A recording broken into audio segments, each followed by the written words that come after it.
Bars and restaurants in the UK had been hoping for a boost in business following months of lockdown, but their plans have been upended by fresh restrictions announced by Prime Minister Boris Johnson on Tuesday. First, we are once again asking office workers who can work from home to do so.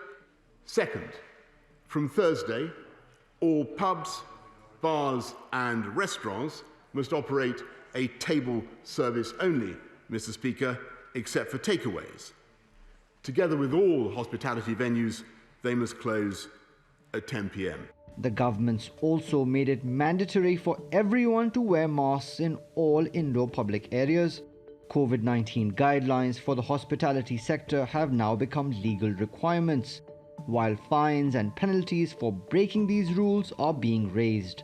Johnson says these restrictions could remain in force for the next 6 months, and he's warning of a nationwide lockdown if new infections continue to rise. We reserve the right to deploy greater firepower with significantly greater restrictions. I fervently want to avoid taking this step, as do the devolved administrations, but we will only be able to avoid it if our new measures work and our behaviour changes. With more than 4,000 new cases currently recorded every day, many believe tougher restrictions are inevitable. Well, I think we wait and see whether or not these things that they're proposing work. I mean, obviously, if there's no sign of it coming down, then we're going to have to think in terms of something even more drastic, as we were in March and April. I think probably just closing the bars at 10 ultimately won't go far enough, and they'll probably need to do a bit more, looking at how the curve's going up quite sharply. So I don't think it'll make a big difference, to be honest.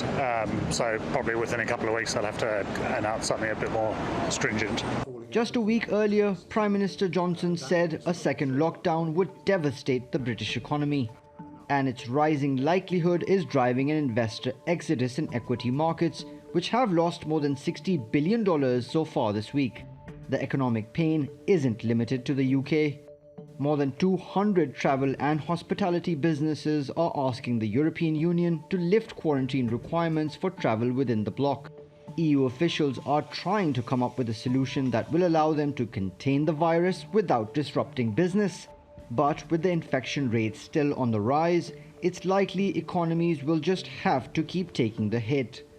Mobin Nasir, TRT World. Well, for more on this, Dr. Bharat Pankhania joins us now from Bath. He's Senior Clinical Lecturer at the University of Exeter's Medical School. Welcome to the program, Doctor. Now, in announcing these new restrictions, Boris Johnson said that the UK had reached a perilous turning point in the pandemic. Do you believe some of the measures that he's announced have gone far enough? I wish I could say that with 100% confidence that these are 100% good measures.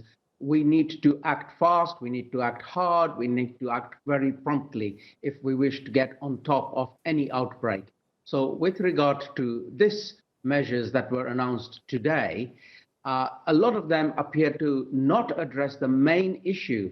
And the main issue is, if you circulate with human beings, if your circle of friends is larger, if you are going out in large circles, you get infected and you infect other people. So what we have to do as scientists is address the issue of not getting infected and not infecting other people. So symbolic closing of restaurants and pubs early is very symbolic. What we should do instead is say, where are the risk points when you go to a pub or a restaurant?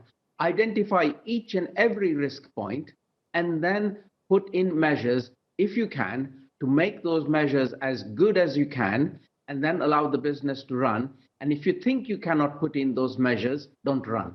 Now, of course, there's been a lot of talk in the UK over the possibility of a second national lockdown.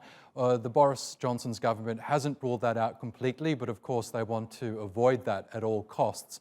Do you believe the UK needs that right now? No, I think it would be pretty negative for the UK industry to be shut down again. And to what end? we never succeeded in properly shutting down in the first instance. So when we had our first lockdown, our case numbers went down, but they didn't go down and stay down.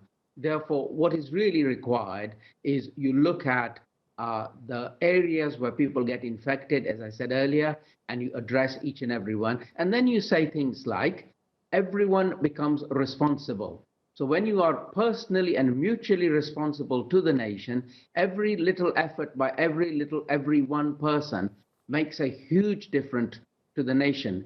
And then finally, we've got to get our ability to test and trace and contain it from a local point of view. Local experts dealing with local experts. That's what we need to do. Now, the latest UK government figures show that across the UK there were almost 5,000 new infections on Tuesday.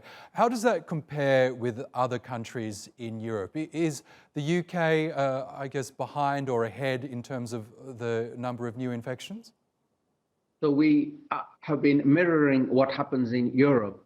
And so we've had Spain, Italy, Belgium, all those countries about a couple of weeks ahead of us. So we are just following them, and our rates are no different from theirs.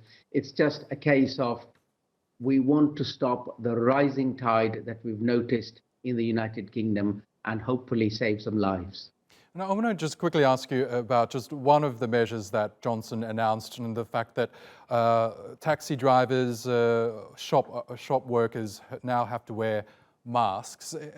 It's hard to believe that this is only coming in now. In places like Turkey, for example, they were made mandatory for both customers and shop owners at the beginning, after the first case was identified in March or April.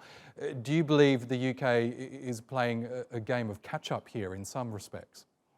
I'm so sad to say, yes, it makes me sad because what is required, as I teach all my medical students every day, is hard, prompt, fast, early actions.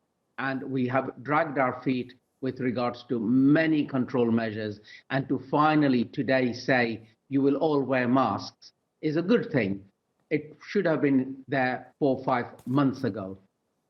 Okay, Dr. Bharat Pankhania in Bath. We'll have to leave it there, but thank you again for joining us on the program.